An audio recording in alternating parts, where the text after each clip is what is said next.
السلام عليكم ورحمة الله.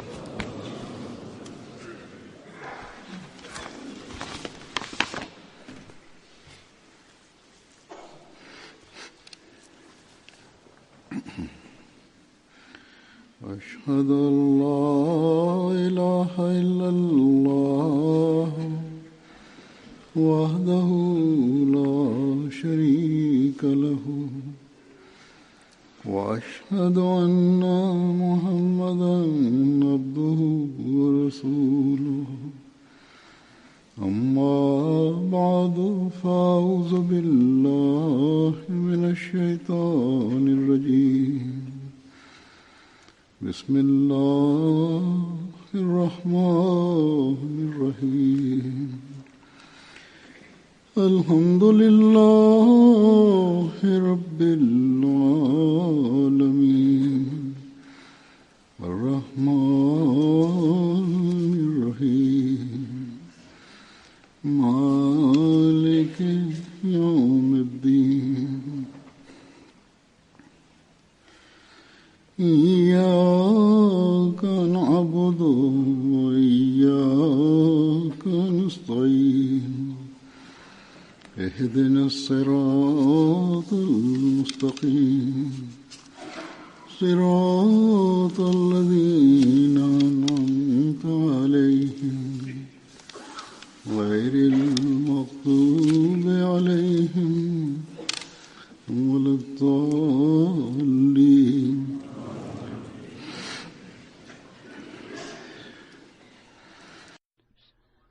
Bismillahirrahmanirrahim.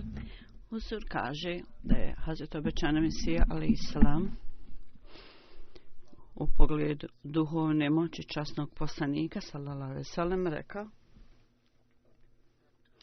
ovo je moje vjerovanje da je časni poslanik sallallahu alejhi ve sellem, da je njegova duhovna moć bila takva da nijednom drugom poslaniku nikada to nije bilo dato u svijetu.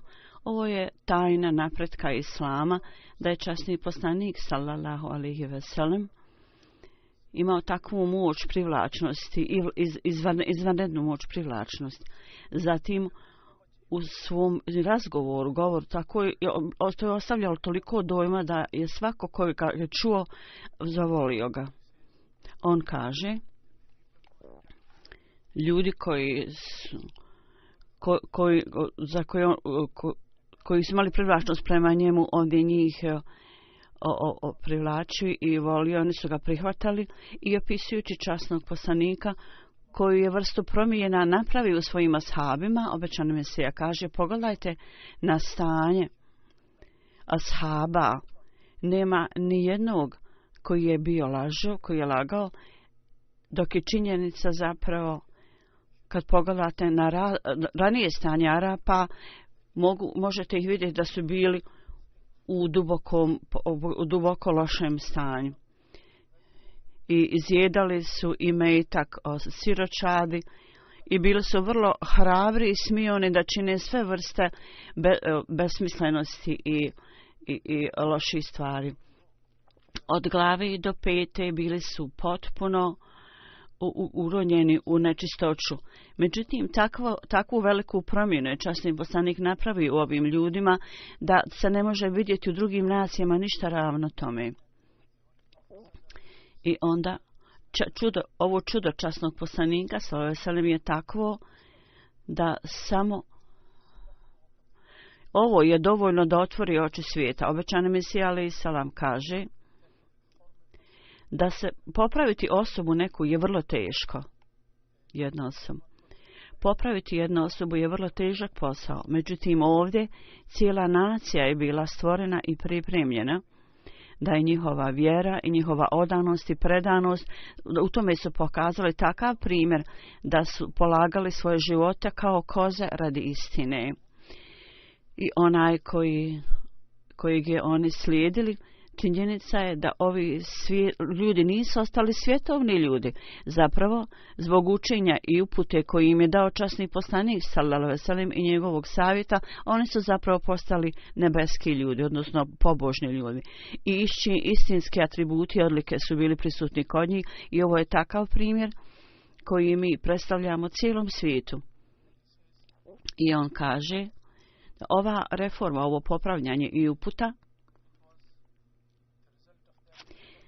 to je bilo kao rezultat predskazanja koje je Allah dželešanuhu dao časnom poslaniku ime Muhammed.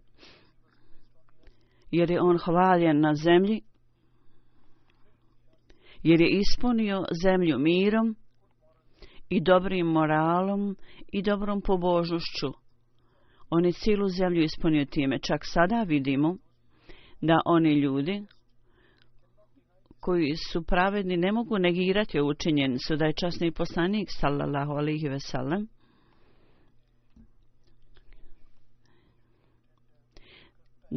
da je promijenio izuzetno vulgarne i nepismene ljude, poučio ih i učinio ih dobrim ljudima i božjim ljudima, pobožnim ljudima. Oni su bili prokrenuti u to. Nekoliko godina unatrag jedan jevrijski učenjak je došao da me vidi, huzur kaže, i rekao je, uprkos činjenici,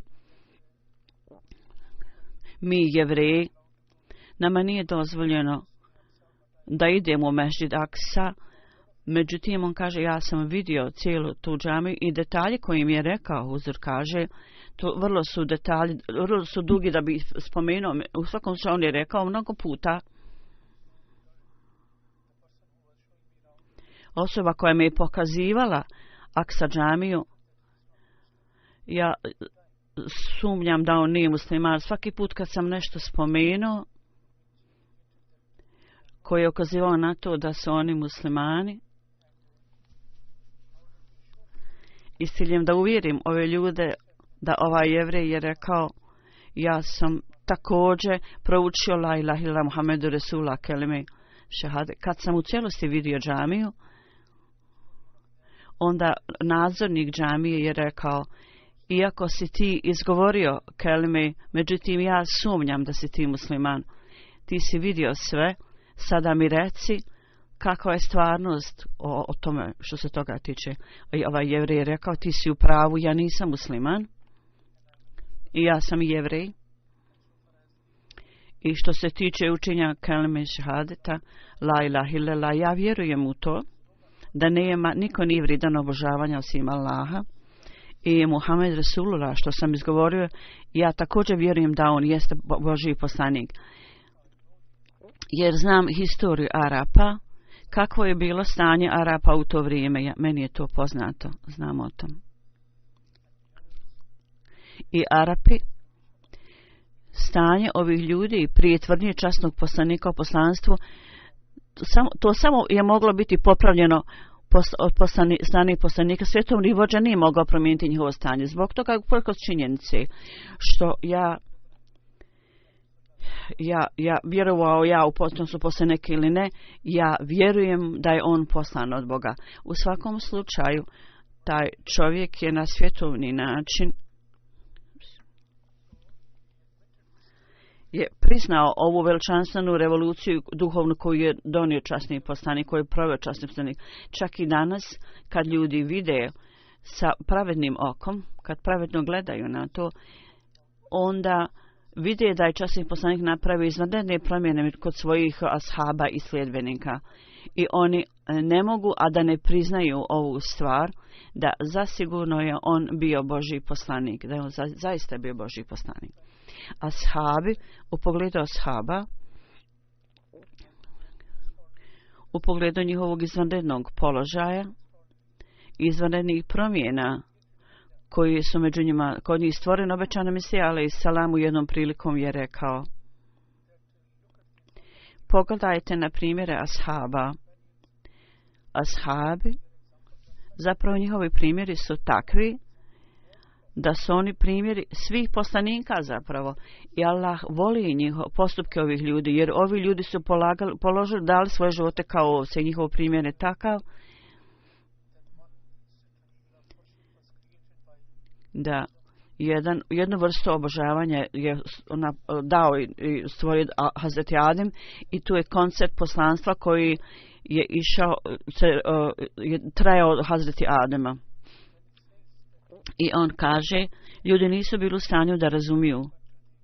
Međutim, ashabi su pokazali taj primjer na prelijep način. I oni su rekli ovo je ono što se zove istinitost.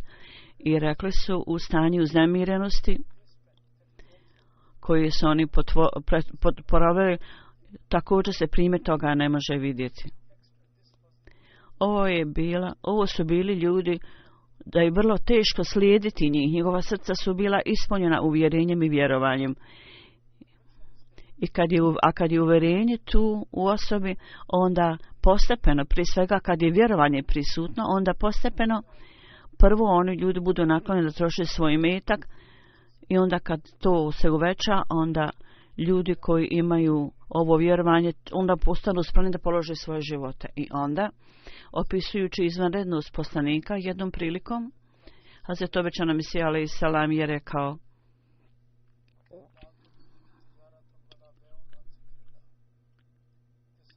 to je u prevodu, ovo je spomenuto u časnom Kuranu također. To jest, nijedna trgovina i nijedan posao ih nije učinilo da oni zaborave ljubav prema Allahu. I uvijek su spominjali Allaha. Samo ovaj jedan ajet je dovoljan da objasnimo položaj ashaba. Oni su dali izvanredne žrtve i čak Englezi ovo priznaju.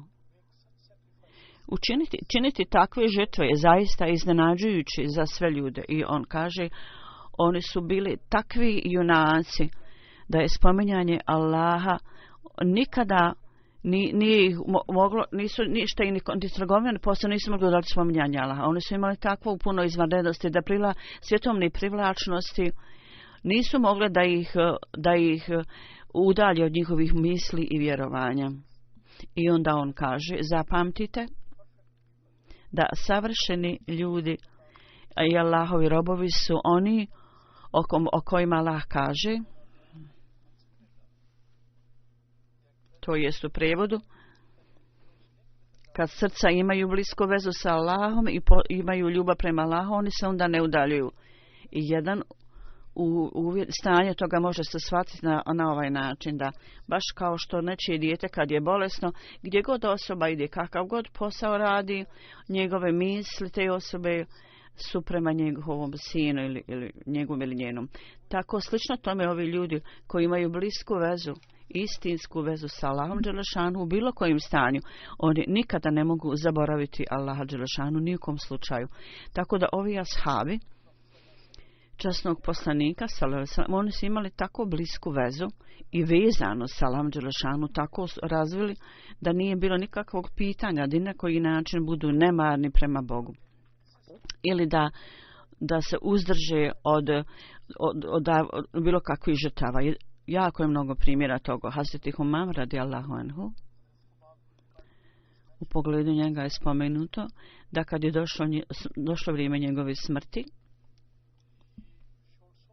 on je pokazao toliko straha od Allaha da je donio svoj onaj mrtvački sanduk i također ono što se umota mrtvac, čefine, i rekao, ovo je dobra odjeća,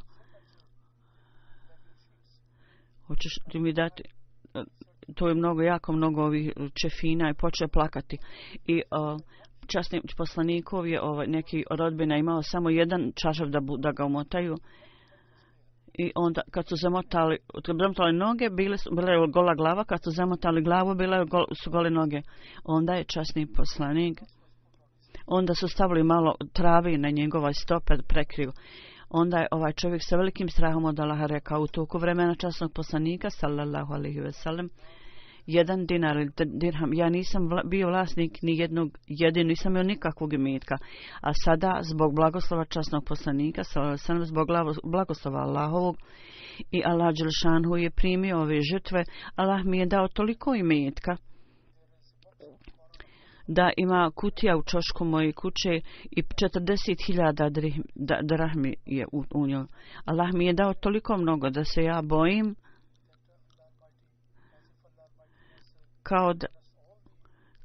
kao da nam je Allah dao svu nagradu na ovom svijetu i na budućem svijetu, da će nagrada, koja će nagrada biti tamo data i možda budemo lišeni te nagrade na ahiretu. i u zadnjoj bolesti kroz koju je prošao, i kad jedan ashab došao da pita o njegovom zdravlju i rekao mu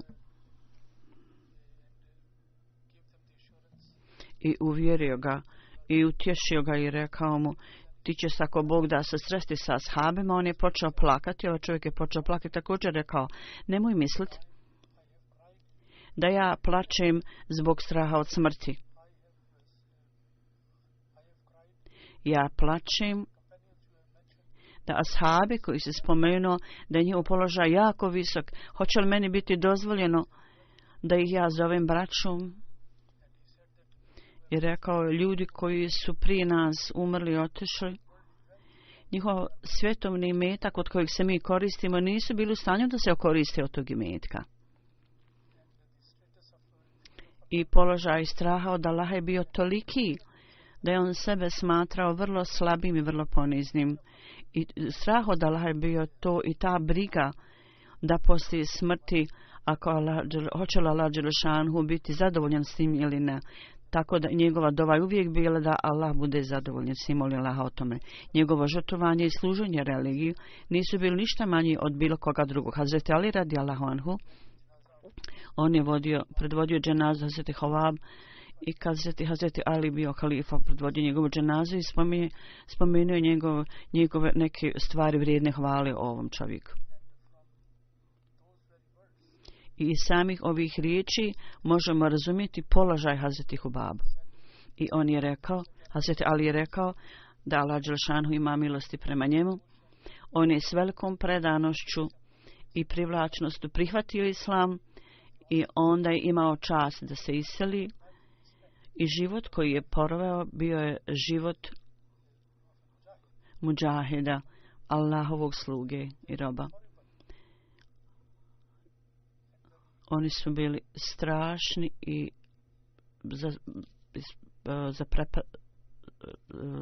zastrašujući.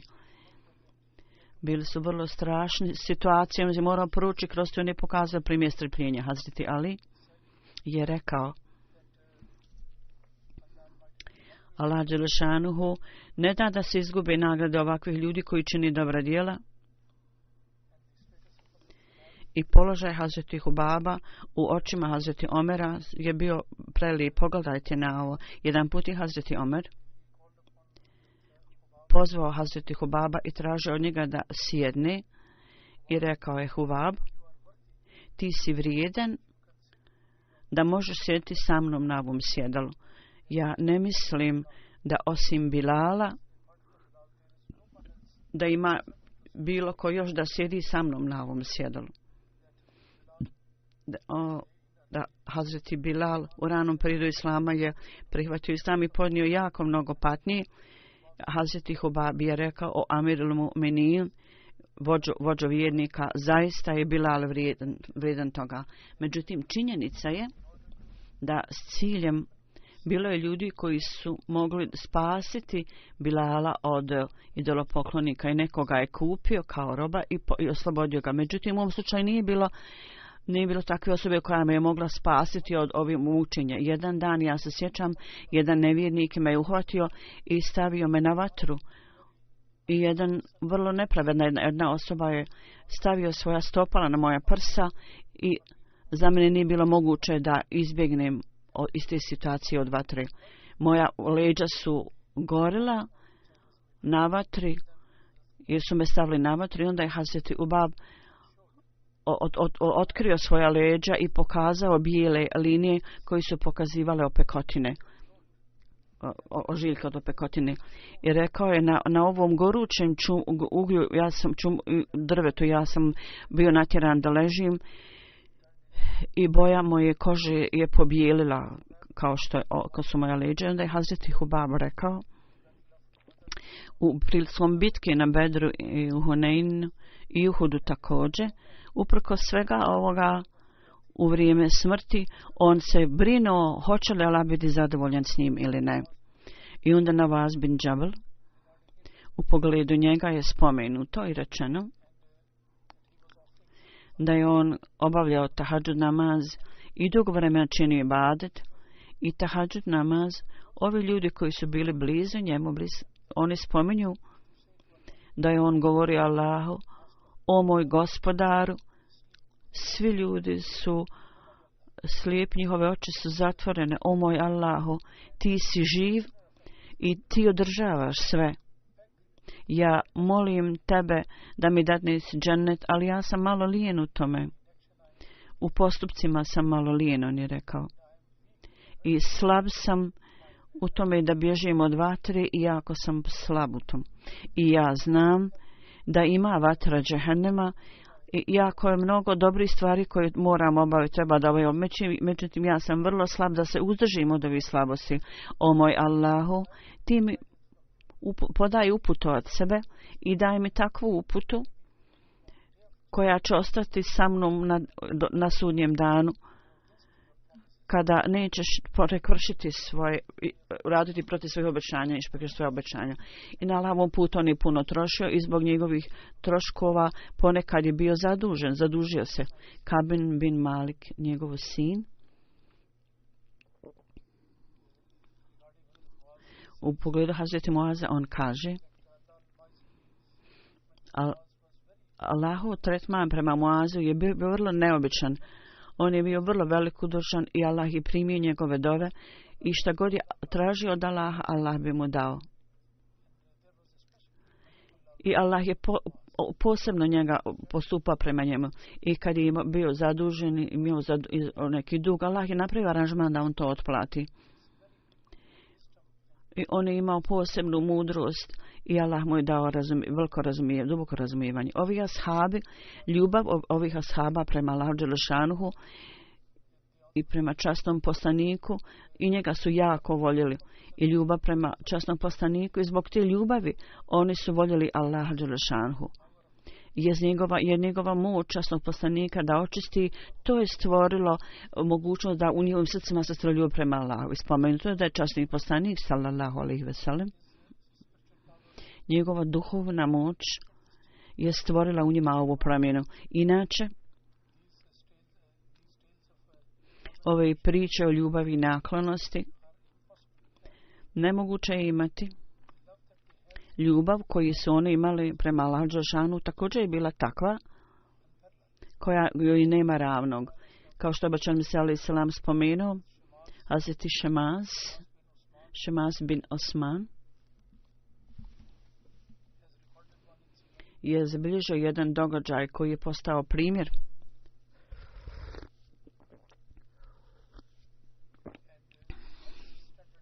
i najveći standard žrtvovanja radi Allaha je bio pokazan u temelju. Prilikom bitke na Uhudu, dok su oni spomenuli druge žrtve koje su oni učinili, on je stavio svoju ruku ispred lica časnog poslanika sallallahu alejhi ve sellem, i kao Hazreti Šemaz, kao Hazret Tajla isto tako je odigrao vrlo važnu ulogu. Hazreti Šemaz, on je stajao pravo ispred časnog poslanika sallallahu alejhi ve sellem i svaki napad je primio na sebe da bi odbranio časnog poslanika. Časni poslanik u pogledu Hazreti Šemaza je rekao: a kad bi ja dao ikakav primjer o Hazreti Šemaza, onda bi ja rekao njemu da je on zaštitni štit na bitci na Uhudu. On je bio kao zaštitni štit.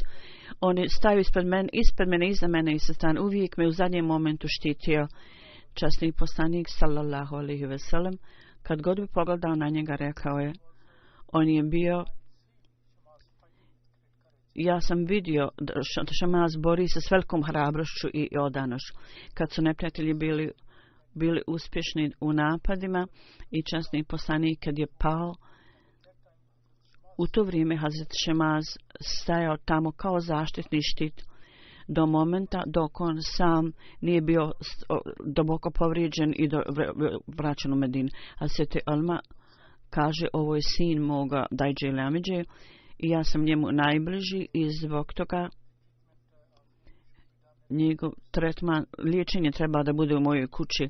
Međutim, zbog ovih dubokih povreda samo jedan i po dan je umro.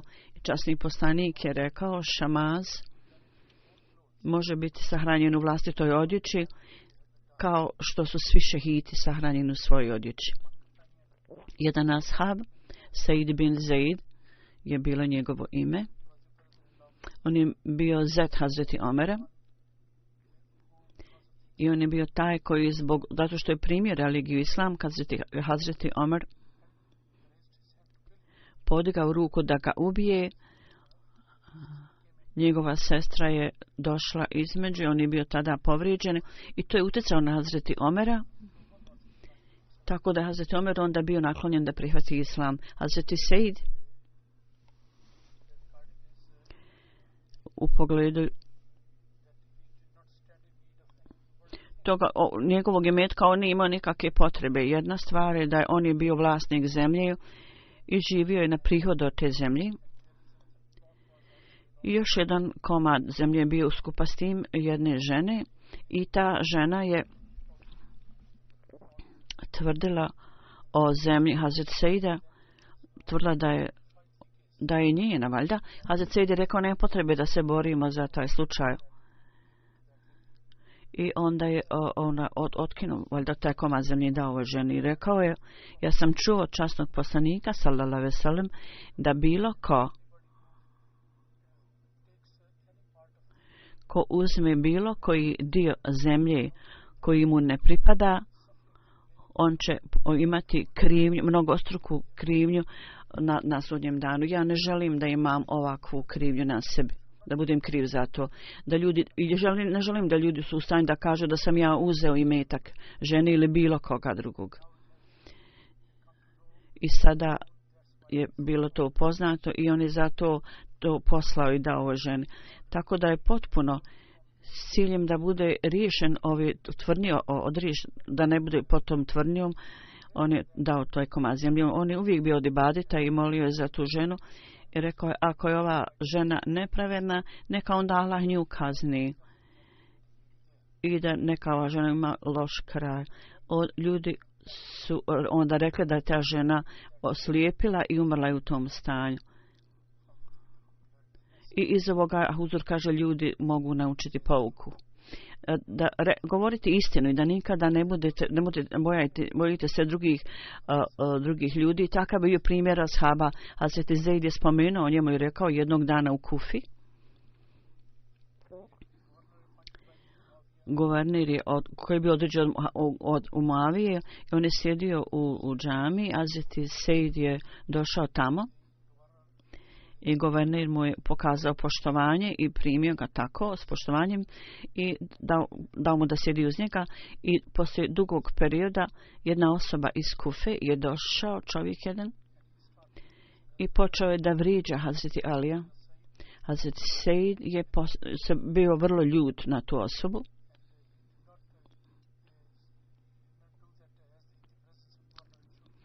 On nije to uradio u prisustvu guvernera, šutio, međutim govorio i rekao, ja sam čuo od časnog poslanika da je Omer, Hazreti Ali, Vakar Osman, Huzur Talha, Saad, Abdurrahman bin Auf i Hazreti Ali, da će biti u džennetu svi. I ima još jedan deseta osoba, neću izgovoriti ime. Kad su ga pitali i kad su ga insistirali, onda je rekao, deseti je Sejd bin Zeid. Ima jedan hadis koji je on iznio, koji kaže da najveći interes kamata je najgora stvar i to je napad na muslimana. I to je ono što su danas muslimani zaboravili, nažalost. Na najvećem nivou do najmanjih stvari i do najmanjih stvarima vidimo da muslimani napadaju čast drugih muslimana za vlastitu korist. I onda jedan ashab, Hazreti Suajb Rumi, također je spomenut. Kad je Allahova naredba došla da mogu da se muslimani iseli, Hazreti Suajb je također namjeravao da se iseli.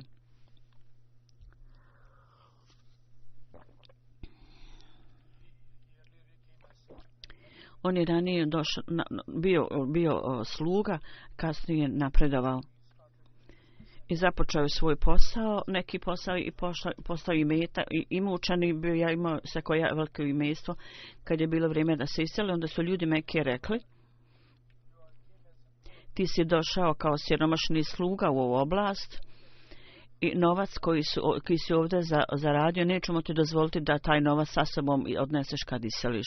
On je rekao: dobro, ja ću ovdje ostaviti svoj imetak. Hoćete mi onda dozvoliti da odem ako ostavim novac? U svakom slučaju, pola svog imetka on je ostavio ljudima i onda se iselio. I kad je putovao u Medinu, neki ljudi Kurešije su ga slijedili i Suhaib je bio vrlo hrabra, odvažna osoba i bio je vrlo dobar strelac i bio je stručan u tom. Kad je pogledao na nevjernike, on je rasprostruo sve svoje strele napod i ljudi koji su gledali rekli su: o Kurešija, vi znate, rekao Kurešija, vi znate da sam ja bolji strelac od vas. I prije nego što ispalim zadnju strelu, vi ne možete mene stići. Poslije toga moja sablja je ovdje, moj mač je ovdje, ja ću se s vama onda sa tim boriti. Zato mi dozvolite da odem u mir. Ostatak novaca koji sam ostavio određenim vrećama možete to uzeti. Dakle, s velikom mudrošću i žrtvovaj svoj imetak, tako je zaštitio sebi i svoju djecu i stigao u Medinu bezbjedno. Hadis Suhaib, kad je došao časnom poslaniku, sallallahu alejhi ve sellem, spomenuo je kako je potrošio sav svoj imetak, zaštitio je svoju život i svoju vjeru i sada je tu. Časni poslanik je na to rekao: ti nisi napravio pogodbu gubitka, ti je dobar nabor koji si napravio. Svaki ashab ima jedan jedinstven stil. Hazreti Omer je jednom pitao Hazreti Suhaiba i rekao: ti hraniš ljude toliko, ja se pitam, možda trošiš puno para. Hazreti Suhaib je rekao: hrana koju ja nudim i dajem siromašnim ljudima, to je u skladu sa naredbom časnog poslanika. I rekao je, savjetujući mene, ovaj prenosac kaže: najbolji među vama su oni koji hrane ljude.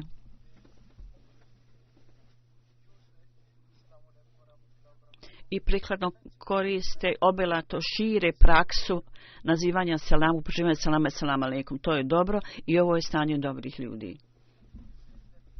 I on kaže: ovaj savjet koji sam ja naučio od časnog poslanika, sallallahu alejhi ve sellem, ja sam vrlo čvrsto se držao ovog savjeta i prihvatio sam u tom slučaju, nisam trošio novac ako nije u potpunosti bilo opravdano. Položaj Hazreti Suhaiba u očima Hazreti Omera je bio veliki. Hazreti Omer radijallahu anhu, on je dao oporuku da Hazreti Suhaib klanja njegovu dženazu i do momenta da drugi halifa bude određen da on predvodi njegov namaz ili Hazreti koji je bio Hazreti Osama koji je bio rob pa ga je oslobodio časni poslanik, međutim on je bio vrlo sretan da mu je ta potvrda ljubavi prema časnom poslaniku. Časni poslanik ga je toliko volio da Osama kaže da časni poslanik uzima Hazreti Huseina i Hazreti Osamu i stavlja ih obojicu pred sebe i rekao im: o moj Allahu, voli obadvoje ovo ljude jer ja ih jako volim. Onda je bilo pitanje o obuci religijskoj stvari, onda je u potpunosti on potpuno slijedio naredba Allahove. Dakle, nije bila njegova lična nikakva korist. Hazreti Osama u vrijeme perioda časnog poslanika, on je bio prilično mlad, u vrijeme njegove smrti imao je samo 18 godina, međutim u nekim ratovima, bitkama on imao priliku da učestvuje i kaže u jednoj bitci, nevjernik je došao ispred Osame i on je odmah izgovorio kelime šehadet.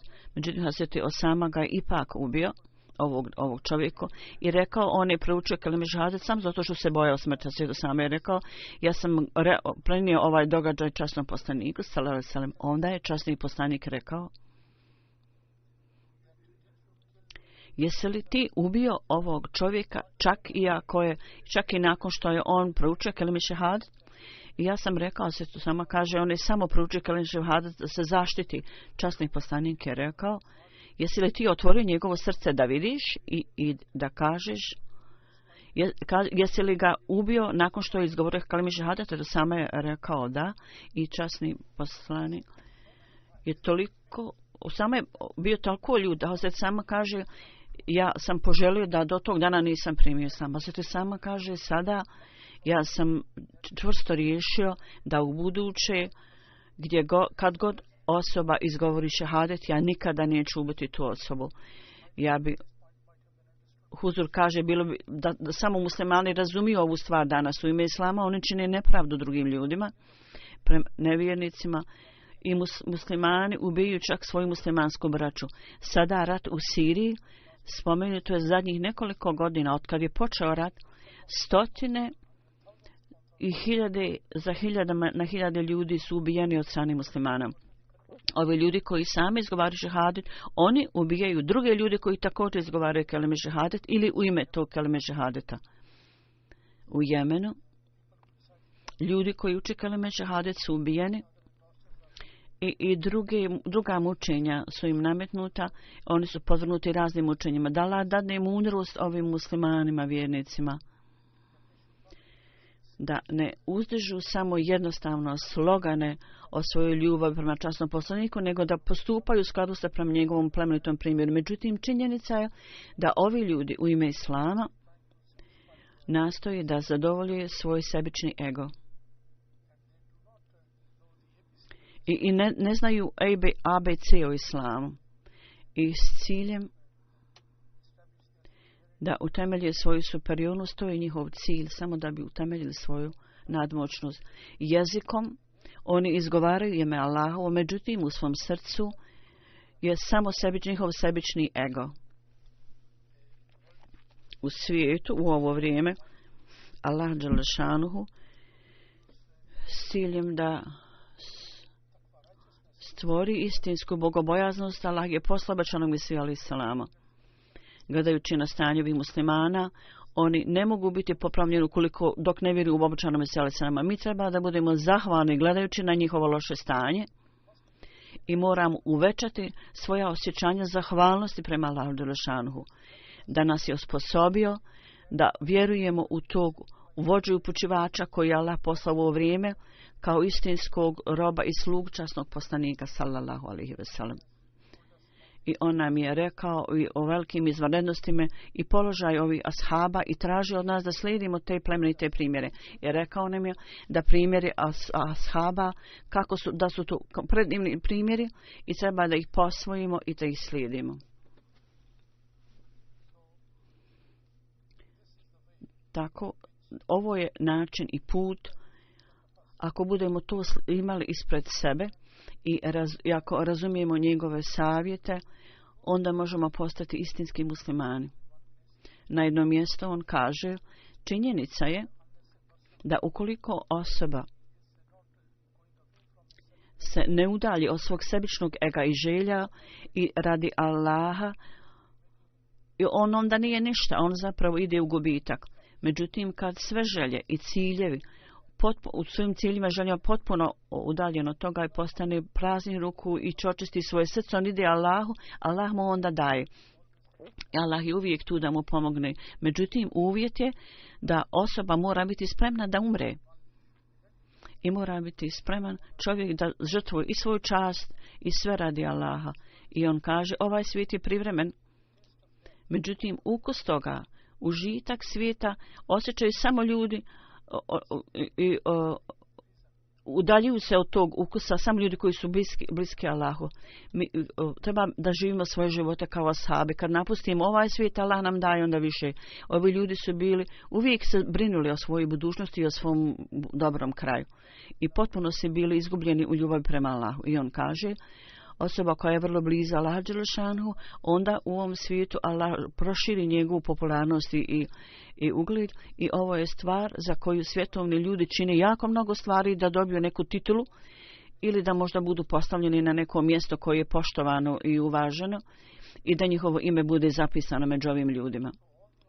Tako da sva čast bude data onim ljudima i svako srce dobije prihvatanje koji napusti sve radi Allaha dželešanuhu i postane spreman da napusti ove sve stvari. Ne samo spreman da dozvoli, nego zapravo da tako uradi.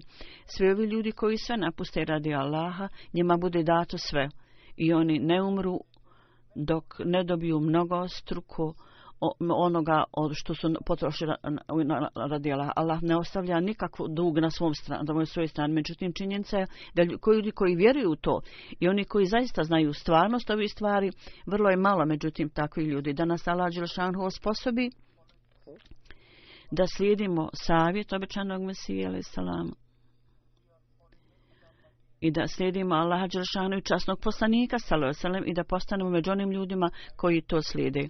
Ja ću poslije džume namaza klanjati dženazu nama Amitul Mudžib sahibu, koja je bila žena Čudri Nasir Ahmad sahiba, zamjenika Amir sahiba Velike Britanije, i on je na dužnosti ovog centralnog odjeljenja za konstrukciju.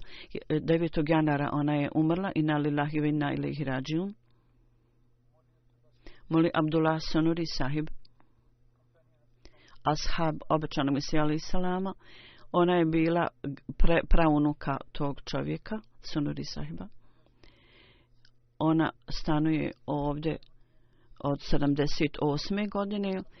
Oni su bili uvijek blizu džamije. Bila je vrlo gostoprimljiva i pazila na druge ljudi. Bila je musi, član programa oporuke, i imala blisku vezu sa hilafetom i uvijek je savjetovala svoju djecu da utemelji ovaj odnos sa halifatom i uvijek je savjetovala da budu redovni u namazu i vrlo je dobro obučila svoju djecu i vaspitala. I također djecu u oblasti također je bila u stanju da ih poučava da uči časni Kur'an i u odjeljenju gostoprimstva volja i dužnosti. Također u toku Dželsa Salani je radila kao nadzornik Čodri Ahmad Sahib i ona imaju 4 čirke, ostalo svi za Sadra Sahiba Leđni, predsjednica ženske organizacije Leđna. Prethodna predsjednica Leđna i sadašnja rekli su da ona vrlo draga bila žena i svako osjeća i smatra da kad je preuzela dužnost da nadgleda u odjeljenju gostoprimstva, ona je vrlo ozbiljno ispunila svoju dužnost i vrlo skromna bila. Da Allah uzdigne položaj umrliju i da sve dobre odlike nastavi njeni potomci. I kao što sam rekao, poslije džume namaza ja ću klanjati dženazu namaz i ja ću izaći napolje i molim vas, vi ostanite ovdje u džamiji.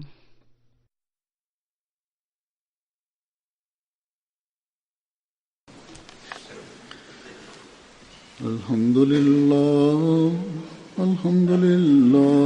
nahmaduhu wa nasta'inuhu wa nastaghfiruhu wa nu'minu bihi wa natawakkalu alayhi wa na'udhu billahi min shururi anfusina wa min sayyiati a'malina. Man yahdihillahu fala mudilla lahu ومن يضلل فلا هادي له ونشهد أن لا إله إلا الله ونشهد أن محمدا عبده ورسوله. عباد الله رحمكم الله إن الله يأمر بالعدل والإحسان وإيتاء ذي القربى وينهى عن الفحشاء والمنكر والبغي يعظكم لعلكم تذكرون. اذكروا الله يذكركم وادعوه يستجب لكم ولذكر الله أكبر.